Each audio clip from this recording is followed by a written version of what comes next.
మీకు విజయ్ కుమార్ నాయుడు అంటే పేరు తెలియకపోవచ్చు, కానీ కల్కి భగవాన్ అంటే మాత్రం ఓహో ఎత్తనా అంటారు. ఎందుకంటే ఈ కల్కి భగవాన్ ఒకే ఒక్క ఐటీ రైడ్తో కల్తీ భగవాన్ అయిపోయాడు.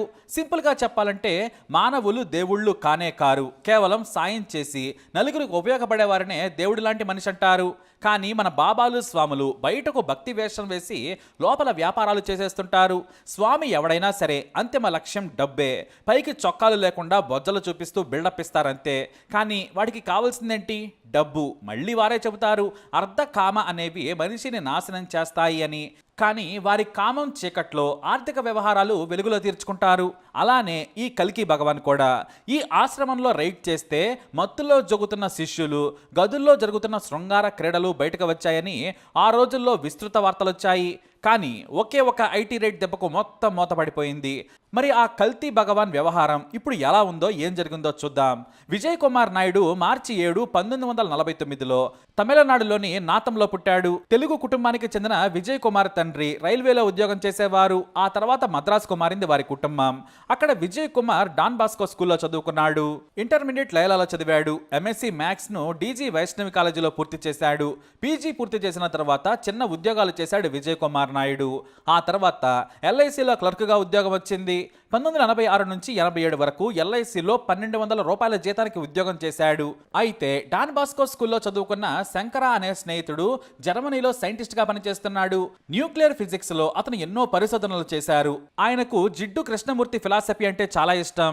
దీంతో ఆయన్ను కర్ణాటక తమిళనాడు సరిహద్దుల్లో ఉన్న జిడ్డు కృష్ణమూర్తి ఫౌండేషన్ కు ప్రిన్సిపాల్ ని చేశారు నిర్వాహకులు. అది తెలిసిన విజయ్ కుమార్ అక్కడికి వెళ్ళాడు.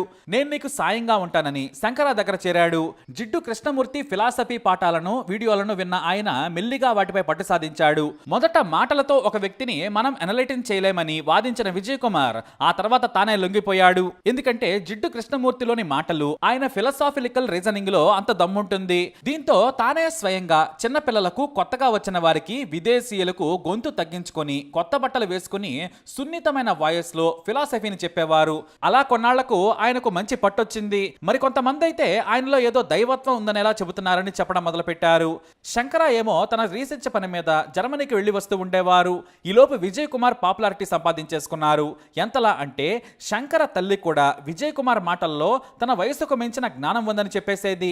మామూలుగా శంకర మంచి ఒరేటర్, వెస్టర్న్ ఫిలాసఫీ నుంచి జిడ్డు కృష్ణమూర్తి వరకు అన్ని అవపోసన పట్టారు ఆయన. కానీ ఆయన కథలు మాత్రం చెప్పేవారు కాదు. జీవితం, ప్రవర్తన, కారణం మాత్రం చెప్పేవారు. దానికి దైవత్వం, అబద్ధాలు, దేవుడు లేని మాటలు కలిపి మొత్తం ఫిలాసఫీకే అర్థం మార్చేశారు.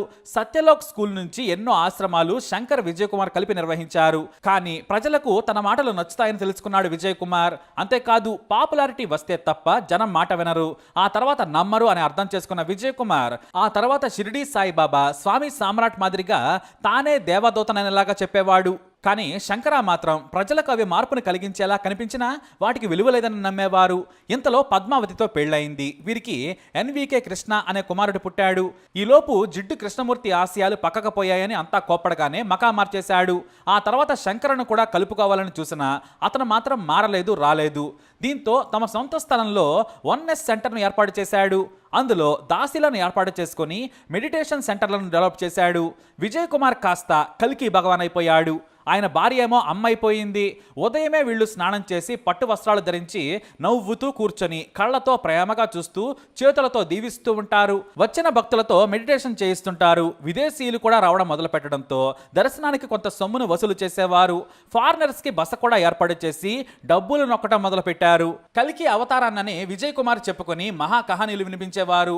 జనం కూడా అలా నమ్మేసేవారు. నిజంగానే దేవుడని మూర్ఖంగా వెళ్లి దర్శనం చేసుకుని కాళ్ళకి మొక్కొచ్చేవారు. ఇక మెడిటేషన్ తర్వాత కొంతమంది ఏదో డ్రగ్స్ తీసుకుంటున్నట్లు, పిచ్చి పట్టినట్లు ఎగురుతూ, గెంతుతూ డాన్సులు చేసేవారు. అయితే ఆ తర్వాత దర్శనానికి 10,000, దీవెనకు 5,000 అని లెక్కగట్టి వసూలు చేశారు. ఆ తర్వాత విరాళాలు సేకరించారు. బంగారం నుంచి ఫారెన్ కరెన్సీ వరకు వసూలు చేశారు. దీంతో ఏకంగా తమిళనాడు, కర్ణాటక, ఆంధ్రప్రదేశ్ వరకు మొత్తం 41 ప్రాంతాల్లో ఈ కల్కి కేంద్రాలన్నింటినీ కూడా డబ్బు సంపాదన సెంటర్లుగా మార్చేశాడు విజయ్ కుమార్. వందల వేల కోట్లు సంపాదించాడు. అయితే అతని కొడుకు కృష్ణ చాలా తెలివైన వ్యక్తి. ఈ మాస్ హిస్టీరియాని క్యాష్ చేసుకునేవాడు. ఆయన ప్రీతి అనే యువతిని పెళ్లి చేసుకున్న తర్వాత ఇద్దరూ కలిసి ఎన్నో కంపెనీల్లో పెట్టుబడులు పెట్టారు. ఇద్దరూ బిజినెస్ సూట్లు వేసుకుని తండ్రి సంపాదనతో రూపాయికి రూపాయి సంపాదించేవారు. బయట ప్రపంచానికి భార్యాభర్తలు దేవుళ్ళు, కానీ లోపల మాత్రం కలెక్షన్ కింగ్స్. మరోవైపు మహిళా భక్తులపై కల్కి ఆశ్రమాల్లో అత్యాచారాలు జరుగుతున్నాయన్న రూమర్లు కూడా మొదలయ్యాయి. ఇంతలో న్యూస్ టైమ్ సంచలన వార్తలు ప్రచురించింది. అవన్నీ కూడా కల్కికి ప్రియ శిష్యుడైన అజయ్ భాగవత్ చెప్పిన వివరాలే. ఒకప్పుడు కార్పొరేట్ కంపెనీలో పనిచేసిన అజయ్ కల్కి ఈ కహానీలన్నీ విని అతన్ని నమ్మి భక్తుడిగా మారి ఆ తర్వాత దగ్గర శిష్యుడయ్యాడు. ఇతనికి కల్కి దందాలన్నీ తెలుసు. జనాలను నమ్మించేందుకు కల్కి భగవాన్ తన మనుషులనే జనంలోకి పంపించి వారితో తప్పులు చెప్పించి ఏడిపించేలా చేసేవారు. ఆ తర్వాత కల్కి వచ్చి వారి తలపై చేయి పెట్టగానే మా మనసు తేలికపడింది, మా పాపాలు పోయాయి, మీరే మా దేవుడని వారితో చెప్పించేవాడు. ఆ తర్వాత కాలు నొప్పులు, కన్ను నొప్పులు, వెధవ ఐడియాలన్నీ అక్కడి నుంచి పుట్టినవే. ఇవన్నీ కూడా మీరు ఈ మధ్య పాస్టర్ల దగ్గర చూసే ఉంటారు. చాలా కామెడీగా అనిపిస్తుంటాయి. ఇవన్నీ కూడా అతని పుణ్యమే. ఇలాంటి వీడియోలు ఇప్పుడు నెట్లో చాలా ఉన్నాయి. ఓ మెంటల్ పాస్టర్ చేయి పెట్టగానే ఆడ మగ అనే తేడా లేకుండా, తమన్ మ్యూజిక్ లేకుండా కూడా మ్యూజిక్ కి డాన్స్ చేసినట్లు ఎగురుతూ ఉంటారు కదా, అదే అనమాట.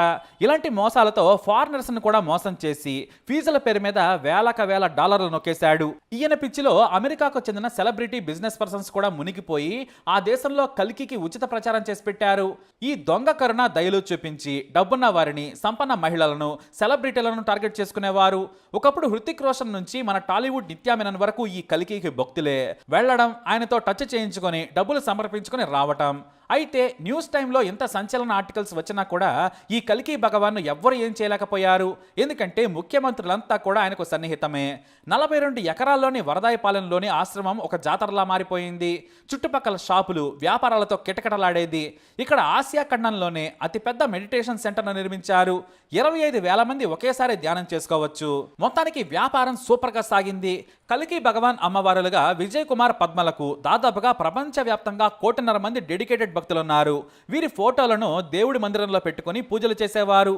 అంటే ఇదంతా ఓ మార్కెటింగ్. 100 కోట్ల మందిలో భక్తులు తక్కువే అయినా వ్యాపారాన్ని విస్తరిస్తూ దేవుడి రూపంగా డబ్బా కొట్టించుకుంటూ రోజు రోజుకి తెగ సంపాదిస్తున్నాడు ఈయన. ఇటేమో కొడుకు వచ్చిన డబ్బును బాగానే మెయింటైన్ చేస్తూ ఉండేవాడు. కానీ సమయం వచ్చేసింది. 2014లో ప్రధాని నరేంద్ర మోడీ ప్రమాణ స్వీకారం చేసిన తర్వాత బాబా రామ్దేవ్, జగ్గి వాసుదేవ్, రవిశంకర్ లాంటి వాళ్ళు బీజేపీకి దగ్గరయ్యారు. కానీ కల్కి మాత్రం వారికంటే పెద్ద వ్యాపారం చేస్తున్నా కూడా బీజేపీని లెక్క చేయలేదు. నేను సౌత్లో ఉన్నాననుకున్నారు కల్కి. 2018లో బీజేపీ రెండోసారి అధికారంలోకి వచ్చిన తర్వాత 100 మంది ఐటీ అధికారులు కల్కి ఆశ్రమంపై దాడి చేశారు. నువ్వు దేవుడివైతే అయ్యావు, కానీ ప్రతి రూపాయికి ముందు లెక్క చూపించమన్నారు ఇన్కమ్ ట్యాక్స్ అధికారులు. ఉదయం నుంచి సాయంత్రం దాకా వెతకగా 33 కోట్ల రూపాయల క్యాష్ దొరికింది.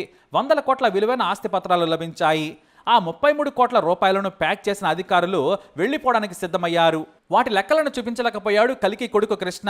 అప్పటికే దాదాపుగా 40 మంది దగ్గర ఉన్న ఫోన్లను ఐటీ అధికారులు స్వాధీనం చేసుకొని ఓ బ్యాగులో వేశారు. అయితే సరిగ్గా సాయంత్రం వేళ అంతా కార్లెక్కేందుకు సిద్ధమయ్యారు. ఎవరి ఫోన్లను వారు తీసుకోమని ఓ ఐటీ ఆఫీసర్ వారికి చెప్పారు. అప్పుడే ఓ ఫోన్కి టింగ్ అని మెసేజ్ వచ్చింది ఒక దాసి నుంచి. అదేంటంటే M1 బ్లాక్ ఈజ్ సేఫ్ అని. దీంతో అందరినీ పిలిచాడు officer. M1 block is safe అనే మెసేజ్ చూడగానే అదెక్కడ ఉందని అడిగారు. ఆ బ్లాక్ ని చూపించారు, కానీ రహస్య గదులను మాత్రం చూపించలేదు. ఇక ఆఫీసర్లంతా రాత్రి కూడా భోజనాలు తెప్పించుకొని అక్కడే ఉండి ప్రతి గోడను, తలుపుని వెతకగా రహస్య గదులు మొత్తం బయటపడ్డాయి. అందులో ఎక్కడ చూసినా నగదు కట్టలే.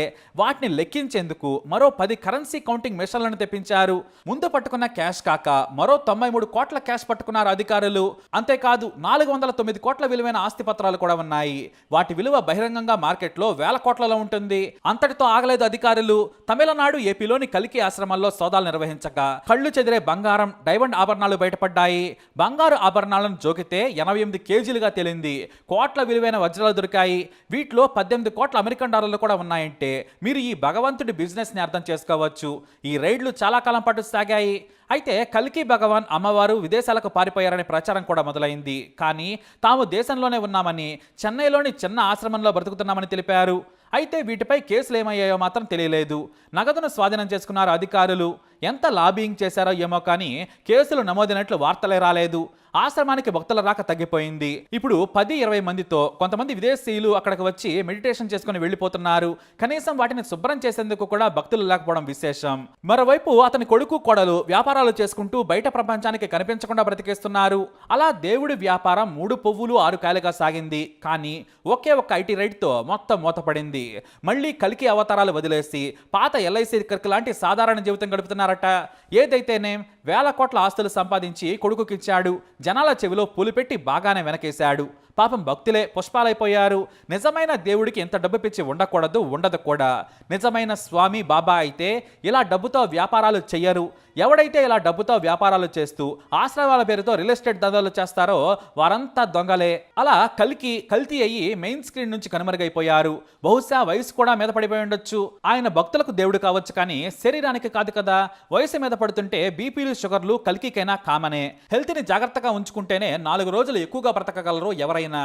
అలా మరో బాబా బ్యాక్ సీన్ లోకి వెళ్ళిపోయారు. మరి ఈ కల్కి భగవాన్ గురించి మీ అభిప్రాయాన్ని కమెంట్ ద్వారా తెలియజేయండి. ఇలాంటి ఇన్ఫర్మేషన్స్ కోసం వీడియోని లైక్ చేయండి, షేర్ చేయండి, మా ఛానల్ని సబ్స్క్రైబ్ చేసుకోండి.